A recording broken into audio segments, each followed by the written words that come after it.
Saudi അറേബ്യയെ വീണ്ടും നിസാരപ്പെടുത്തിയും പരിഹസിച്ചുകൊണ്ട് Trump പുതിയ ഒരു പ്രസ്താവന നടത്തിയിരിക്കുകയാണ്. സൗദിയിൽ നിന്നും $500 ബില്യൺ ഞാൻ ആവശ്യപ്പെടും.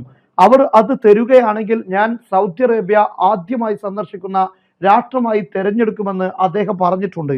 എന്നാൽ ഇപ്പോൾ അദ്ദേഹം പറയുന്നു ഞാൻ $1000 ബില്യൺ $1 ട്രില്യൺ ഞാൻ ആവശ്യപ്പെടുമെന്നാണ്. അദ്ദേഹത്തിന്റെ വീഡിയോ നമുക്ക് കേൾക്കാം. Just said that they're going to invest at least $600 billion. This is because of the election, by the way.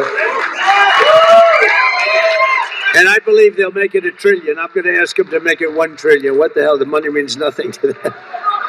You know where they made their money? From liquid gold, right?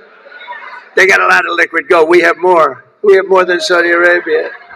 They've got a lot. We've got more. We got more than anybody. We just don't use it because of the environment. These people are crazy. Saudi അറേബ്യക്ക് ഒരുപാട് പണമുണ്ടെന്നും അവർക്ക് എണ്ണ ശേഖരമുണ്ടെന്നും പക്ഷെ അതിലേറെ കൂടുതൽ ഞങ്ങൾക്കുണ്ട്, പക്ഷേ ഞങ്ങളത് പരിസ്ഥിതി പ്രശ്നം മാനിച്ച് അങ്ങനെ സൗദി അറേബ്യയെ പോലെ എടുക്കുന്നില്ല.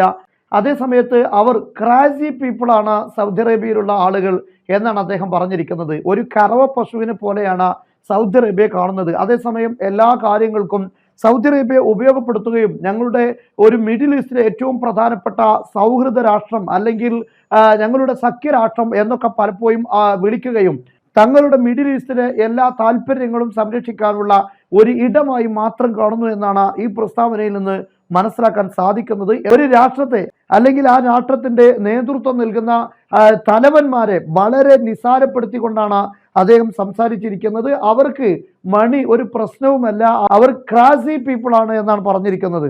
അതേസമയം ഇന്ന് വിവാദമായ മറ്റൊരു പ്രസ്താവന, ഗസ പൂർണ്ണമായും ശുദ്ധീകരിക്കും എന്ന് പറഞ്ഞാൽ അവിടെ ഇപ്പോഴുള്ള ഗസയിലുള്ള ആളുകളെല്ലാം ഈജിപ്തിലേക്കോ ജോർദാനിലേക്കോ മാറ്റും. അതിനുവേണ്ടി ഈജിപ്തിന്റെയും ജോർദാന്റെയും നേതാക്കളുമായി അനുയോജ്യമായ സമയത്ത് ഞാൻ അവരോട് സംസാരിക്കുമെന്നും അവരെ മുഴുവനായും ഈ രണ്ട് രാഷ്ട്രങ്ങൾ സ്വീകരിക്കേണ്ടി വരുമെന്നും ഗസയെ പൂർണ്ണമായും ശുദ്ധീകരിക്കുകയും അത് ഇസ്രയേലിലേക്ക് ചേർക്കുമെന്ന് ഇപ്പോൾ ട്രംപ് പ്രഖ്യാപിച്ചിരിക്കുകയാണ്. ട്രംപിന്റെ ഓരോ പ്രസ്താവനകളും ഇപ്പോൾ വലിയ രൂപത്തിലുള്ള പ്രതിസന്ധി അല്ലെങ്കിൽ ആശങ്കയാണ് ലോകത്തൊക്കെ ഉണ്ടാക്കിക്കൊണ്ടിരിക്കുന്നത്.